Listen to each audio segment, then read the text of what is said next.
Hello everyone, welcome back to the channel. Hope so आप सभी लोग जो है अच्छे खासे प्रॉफिट में होंगे। अभी टाइम हो रहा है 7:55। आज है 20 फेब। हम लोग जो एनालिसिस करने जा रहे हैं वो हमें काम आएगा 21 फेब के लिए, जो है एक ट्यूसडे का दिन। वीडियो स्टार्ट करने से पहले कुछ इंपॉर्टेंट चीज़ें आप लोग के साथ में मैं शेयर करना चाहता हूँ। सब लोगों को पता है कि मैं बेयरिश हूँ मार्केट को लेके, और मैं पोजिशनली बेयरिश हूँ। और मैंने क्लियरली क्या कहा था, मार्केट नीचे की तरफ आएगा। लेकिन जब वो 2 दिन का कैंडल जो बना था ना ऊपर की तरफ, आप खुद ही देख लो, और आपने खुद भी अगर ट्रेड लिया रहेगा तो आपको पता है। जिसने ट्रेड नहीं लिया है उसको नहीं पता है, जिसने ट्रेड लिया है उसको क्लियरली पता है कि पैसा किस में बना है। मैंने क्या कहा था, पुट में पैसा बनेगा और पुट में ही पैसा बना है। 4-5 दिन मार्केट ने टाइम पास किया, टाइम पास किया, टाइम पास किया। 3 बजे वाली कैंडल बनी ऊपर की तरफ, यहाँ पे भी 3 बजे वाली कैंडल बनी ऊपर की तरफ। जब मार्केट इधर भी पहुंचा था, ये अपने टॉप के तरफ, यहाँ पे भी मैंने मेंबर्स को मार्च एंड एक्सपायरी का 17,000 की पुट दिया था और 40,000 की पुट दिया था। उन लोगों को मैंने कहा था कि इसको जो है होल्ड करके रखो, ये पूरा ज़ीरो हीरो है, क्योंकि मुझे पूरा यकीन था कि मार्केट को जो है नीचे की तरफ ही गिरना चाहिए। इसमें एग्री करता हूँ कि मैंने जहाँ से कहा था मार्केट वहाँ से फिर से ऊपर की तरफ गया। लेकिन जितने भी लोग पुराने जुड़े हैं उन लोग को ये चीज़ पता है कि मैं कभी भी किसी को गलत डायरेक्शन में रखना नहीं चाहता हूँ। हाँ, 1-2 दिन मार्केट जो है थोड़ा सा ऊपर की तरफ चले जाता है, या फिर अगर मैं बुलिश रहूँ तो नीचे की तरफ आता है। लेकिन अल्टीमेटली होता वही है जो मार्केट को करना होता है। उसने सब लोग को ट्रैप किया ऊपर की तरफ। बैंक निफ्टी ने तो ऑलमोस्ट 1400 पॉइंट का फॉल दिया है 3 दिन के अंदर, और यही चीज़ के लिए मैं वेट कर रहा था, और यही जो पॉइंट है इसको मैंने कैप्चर किया हूँ और मेंबर्स को करवाया हूँ। आपको ये नहीं समझेगा कि जो जो फॉल आ रहे थे बीच में, जैसे कि ये वाला फॉल आया, ये वाला फॉल आया, ये वाला फॉल आया, ये वाला फॉल आया, ये सब कैप्चर किया। सबको एंड में क्या दिखता है, सब लोग सिर्फ डेली कैंडल लगाएंगे, डेली कैंडल पे चेक करेंगे मार्केट किधर है। हाँ, यहाँ से 2 दिन ऊपर की तरफ गया, हाँ मतलब ये एनालिस्ट अच्छा नहीं है। ऐसा नहीं होता है। आपको कोई भी, मैं सिर्फ मेरी बात नहीं कर रहा हूँ, आप कोई भी यूट्यूबर को फॉलो करो जो भी आपका फेवरेट हो, पहले ये चेक करो वो आपको पॉइंट्स कैप्चर करवा पा रहा है या नहीं करवा पा रहा है, वो इम्पोर्टेंट है। बाकी और कुछ भी इम्पोर्टेंट नहीं है। तुम फॉलो किसी को भी करो, कोई कुछ भी बोलने दो। अगर मैं नीचे की तरफ की बात कर रहा हूँ, मैं बियरिश हूँ, अगर मैं वो कैप्चर नहीं करवा पा रहा हूँ मेरे मेंबर्स को, तो फिर वो नॉलेज कुछ काम का नहीं है। यही चीज़ आप लोग ध्यान में रखो। इंपॉर्टेंट ये नहीं है कि कौन क्या बोल रहा है। कोई आपको 19,000 बोलेगा, कोई आपको 17,000 बोलेगा, इम्पॉर्टेंट वो है ही नहीं। इम्पॉर्टेंट वो है कि जब मार्केट उस तरफ आता है आप वो कैप्चर कर पाते हो या नहीं कर पाते हो। और बहुत लोग कहते हैं कि मार्केट में मैनिपुलेशन होता है। देखो, पहली बात तो मुझे मैनिपुलेशन वर्ड ये पसंद ही नहीं है। मार्केट ऐसा ही चलता है, हमारा मार्केट ऐसा ही चलता है। कोई भी कितना भी बड़ा एनालिस्ट आएगा, चाहे वो बाहर से हो या कहीं से भी हो, अपने मार्केट को ट्रेड करना बहुत डिफिकल्ट है। अच्छे से अच्छा एनालिस्ट, आप यूएस के सबसे बड़े एनालिस्ट को पकड़ लो या कोई भी कंट्री के एनालिस्ट को पकड़ लो, अपने मार्केट को ट्रेड करना सबसे डिफिकल्ट है। यही अगर आप लोग कोई यूएस के मार्केट में अगर जाके ट्रेड करोगे और टेक्निकल्स के बेस पे ट्रेड करना चाहोगे, मस्का है मस्का। लेकिन वही होता है कि मार्केट जो है ऊपर नीचे बिहेव करता है। कुछ कुछ लोग इसको मैनिपुलेशन, देखो मैनिपुलेशन इंसान तब कहता है, मैं ये नहीं कह रहा कि मैनिपुलेटेड है, नहीं है, लेकिन उसका बहाना आप कब तक दोगे? कब तक ये बोलोगे कि मार्केट मैनिपुलेटेड है तो ऊपर तक गया है, या मार्केट मैनिपुलेटेड है तो नीचे तक गया है ऐसा ही, और ये ऐसा ही बिहेव करेगा। आपको इसके साथ ही रहना है, ये चीज़ का आप लोग ध्यान रखो। नहीं तो फिर ट्रेडिंग छोड़ दो, नहीं तो आपको कुछ और करना है तो कुछ और कीजिए। लेकिन ये जो बहाने हैं ना, मैनिपुलेशन है मैनिपुलेशन है, कब तक बोलोगे?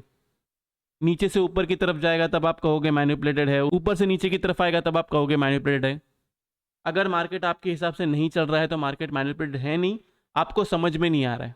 थोड़ा बहुत ऊपर नीचे होता है, स्टडीज थोड़ी बहुत ऊपर नीचे होती है, 100-200 पॉइंट तो आराम से होती है पोजिशनल ट्रेडिंग में। इसलिए मैं हमेशा कहता हूँ कि पूरा पैसा कभी भी एक ट्रेड के अंदर मत लगाओ। लेकिन फिर भी लोग सुनते नहीं है। लोगों के दिमाग में क्या बढ़ गया पता है, अगर मैं कह दूंगा ना किसी को कि मार्केट जो है 16,800 के पास जाएगा, तो कोई 16,800 का पुट लेके बैठ जाएगा।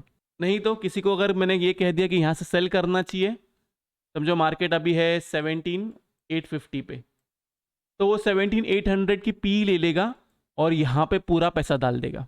अगर आप यहाँ पे पूरा पैसा डाल रहे हो, चलो मान लिया आपने पूरा पैसा डाल दिया, आपको ट्रेड ही वैसा करने आता है, लेकिन फिर आपको स्टॉप लॉस भी तो लगाना पड़ेगा ना। तो ये सब चीज़ों का आपको ध्यान रखना ज़रूरी है।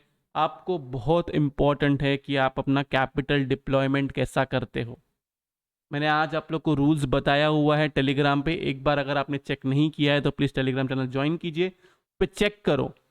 30% आपको ऑप्शन बाइंग में डालना है, 40% आपको ऑप्शन सेलिंग विथ हेज में डालना है, 40% आपको फ्यूचर सेलिंग विथ हेज में डालना है।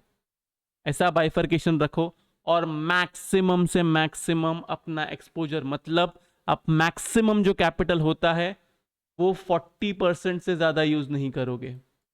ये आपको समझ में आना ज़रूरी है। ऐसा नहीं कि आपके पास 1 लाख है तो पूरा 1 लाख डाल दिया, ये बेवकूफ़ी कभी नहीं करना है। हो सकता है एक दो बार आप लोग को प्रॉफिट हो, लेकिन फिर बाद में आपका वो जो कैपिटल है वो फिर ज़ीरो हो जाएगा। और प्लीज़ मैं कहता हूँ, अगर आपका कैपिटल 1 लाख से कम है तो ट्रेडिंग मत कीजिए। आपके अच्छे के लिए कह रहा हूँ, आपके भलाई के लिए कह रहा हूँ। कैपिटल जमा करो, 1 लाख तक लेके जाओ, ऑप्शन सेलिंग विथ हेज करो। 2023 सबसे डिफ़िकल्ट साल होने वाला है ट्रेडिंग के लिए। बस इतना ही कहना है आप लोग को। ट्रेडिंग जो है समझदारी से करो, गैम्बलिंग जैसा ट्रेडिंग मत करो। चलो अभी हम लोग डेटा पे आते हैं। डेटा को अगर हम लोग देखें तो यहाँ पे देखा जाए, क्लाइंट्स जो है उन्होंने स्टॉक फीचर्स यहाँ से निकाला हुआ है, इंडेक्स फ्यूचर्स जो है उसको ऐड किया हुआ है, कॉल बाइंग और बढ़ा दी है और पुट राइटिंग भी बढ़ा दी है। एफआईएस को देखिए तो उन्होंने स्टॉक फीचर्स ऐड किया हुआ है, इंडेक्स फ्यूचर्स निकाला हुआ है, कॉल बाइंग की हुई है और पुट बाइंग की हुई है। प्रोज को अगर हम लोग देखें तो यहाँ पे देखा जाए तो उन्होंने स्टॉक फीचर्स जो है उसको निकाला हुआ है, इंडेक्स फ्यूचर्स जो है उसको ऐड किया हुआ है, कॉल राइटिंग तगड़ी सी की है और पुट राइटिंग थोड़ी बहुत की हुई है। मोस्टली जो पुट बाइंग होगी उसको निकाला होगा। नेट पोजीशन पे हम लोग ये चेक कर लेंगे। टीआईएस को अगर हम लोग देखें तो यहाँ पे देखा जाए स्टॉक फीचर्स जो उसको निकाला हुआ है, इंडेक्स फीचर्स को भी निकाला हुआ है। नेट पोजीशन पे आने से पहले मैं आपको कहूँगा कि प्लीज़ वीडियो को लाइक कीजिए, नीचे कमेंट सेक्शन में कमेंट करके ज़रूर बताइए कि आपको मेरे वीडियोस हेल्पफुल है या नहीं है।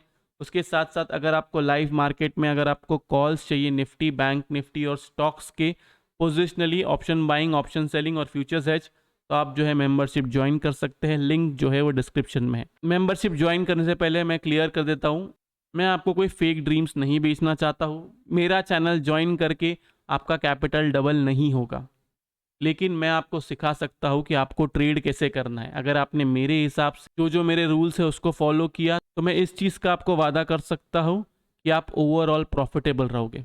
नेट पोजीशन को यहाँ पे देखें तो यहाँ पे देखा जाए तो क्लाइंट्स जो है बुलिश हो चुके हैं। एफआईएस को देखें तो यहाँ पे वो बियरिश हो चुके हैं। प्रोस को देखें तो वो यहाँ से बुलिश हो चुके हैं। ये वाला बॉक्स अभी भी बियरिश है। इंडेक्स कॉल को देखें तो यहाँ पे देखा जाए तो क्लाइंट्स की कॉल बाइंग बढ़ चुकी है, एफआईएस की भी कॉल बाइंग बढ़ चुकी है और प्रोस की कॉल राइटिंग बड़ी तगड़ी हो गई है। ट्यूसडे के लिए कॉल राइटिंग बहुत तगड़ी है। ये वाला बॉक्स अभी के लिए बियरिश है। इंडेक्स पुट को देखिए तो ये वाला बॉक्स भी बियरिश है। इतनी सारी पुट राइटिंग है, एफआईएस के पास इतनी सारी पुट राइटिंग खाने के लिए है पुट बाइंग के साथ में। स्टॉक फीचर्स देखें तो यहाँ पे देखा जाए ये वाला बॉक्स बुलिश है, क्योंकि एफआईएस की स्टॉक फीचर्स की बाइंग यहाँ से बढ़ चुकी है। ये रहा डेटा। डेटा का कंक्लूजन सिंपल है, डेटा है बियरिश। लेकिन इस बियरिश डेटा को प्ले कैसे करना है, सबसे पहले हम लोग जाते हैं ऑप्शन चेन एनालिसिस पे। ऑप्शन चेन को देखें तो यहाँ पे देखा जाए कॉल राइटिंग है 17,900 पे, 18,000 पे, पुट राइटिंग है 17,800, 17,700, 17,600 और 17,500। ओके, पुट राइटिंग बहुत ज़्यादा है। इस तरफ पे पुट राइटिंग 17,900 और 18,000 पे। ओके, बैंक निफ्टी को देखें तो यहाँ पे देखा जाए 41,000 पे कॉल राइटिंग है, 4,800 पे कॉल राइटिंग है, 4,500 पे और 40,000 पे पुट राइटिंग है। तो अभी आपको प्ले कैसे करना है, सिंपल चीज़ है ना, सेल साइड में ही है, लेकिन लेवल क्या है उसका। स्टॉप लॉस निफ्टी के लिए आपका 20 पॉइंट्स रहेगा। लेवल्स क्या क्या है आपको सेल करने के लिए, ऊपर की तरफ आप सेल करोगे अगर ये आपको गलती से मिलता है 17,880 के पास, यहाँ पे अगर आपको मिलता है तो आप सेल करोगे। और एल्स अगर ऊपर से आता है और ये वाले लेवल के नीचे सस्टेन कर जाता है, 5 मिनट की या 15 मिनट की कैंडल क्लोज करता है, 30 पॉइंट का एसएल लगाना है, सेल करना है। नीचे की तरफ आपका टारगेट निकल के आता है 17,830, 17,800। देन फर्दर सेलिंग आप तब करोगे जब 17,800 के नीचे सस्टेन करेगा। नीचे की तरफ आपका टारगेट निकल के आता है 17,760, 17,720 और 17,690। यहाँ पे आपको प्रॉफिट बुक करना है। देन फर्दर सेलिंग आप तब करोगे जब 17,690 के नीचे सस्टेन करेगा। क्लियर है। बैंक निफ्टी की तरफ हम आते हैं। यहाँ पे देखा जाए तो यहाँ पे आपको सेल ऊपर की तरफ, या तो ये एकदम ऊपर की तरफ चले जाए और आपको ये 41,200 के पास मिले, वो एक गोल्डन अपॉर्चुनिटी होगी सेल करने की, या तो फिर ऊपर से नीचे की तरफ 4800 जो है उसको ब्रेक करे और उसके नीचे सस्टेन करे, आप सेल करोगे। नीचे की तरफ आपका टारगेट होगा 40,600, उसके बाद में 40,500, देन 360 से 370 ये आपका टारगेट निकल के आता है। यहाँ पे प्रॉफिट बुक करना है, देन फर्दर सेलिंग आप तब करोगे जब इसके नीचे सस्टेन करेगा।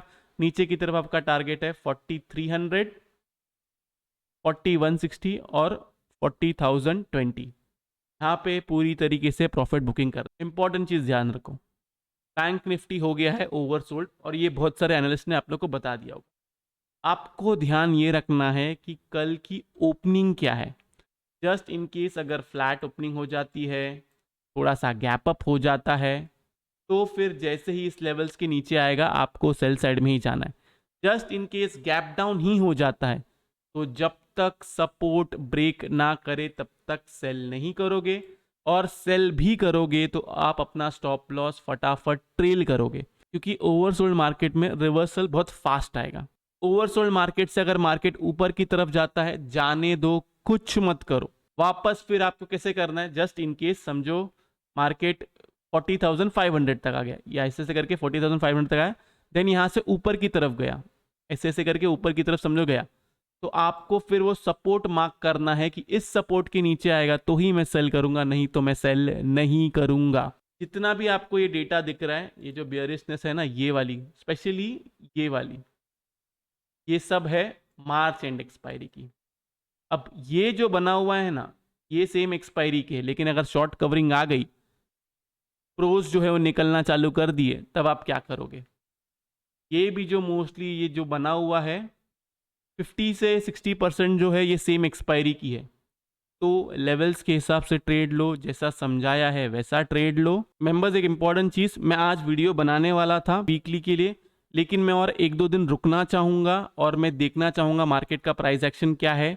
मार्केट और मेरे हिसाब से तो और नीचे की तरफ आना चाहिए, लेकिन ओवरसोल्ड होने के बाद में रिवर्सल कैसा देता है, क्लोजिंग कैसे आती है, उसके बेसिस पे मैं आगे आपको एनालिसिस बताऊंगा। तब तक मैं आपको लाइव मार्केट में तो हेल्प कर ही दूंगा। तो ये रहा FNO डेटा का एनालिसिस। होप सो आप लोग को वीडियो से बहुत कुछ सीखने मिला होगा। अगर आप लोग को वीडियो अच्छा लगा तो प्लीज़ वीडियो को लाइक कीजिए, नीचे कमेंट सेक्शन में कमेंट करके जरूर बताइए कि आपको वीडियो जो है कैसा लगा। अगर आप चैनल पर नए हैं तो चैनल को सब्सक्राइब जरूर कीजिए। तो इस वाले वीडियो के लिए मैं सिर्फ इतना रखता हूँ। बाय बाय, टेक केयर, अपना ख्याल रखिए।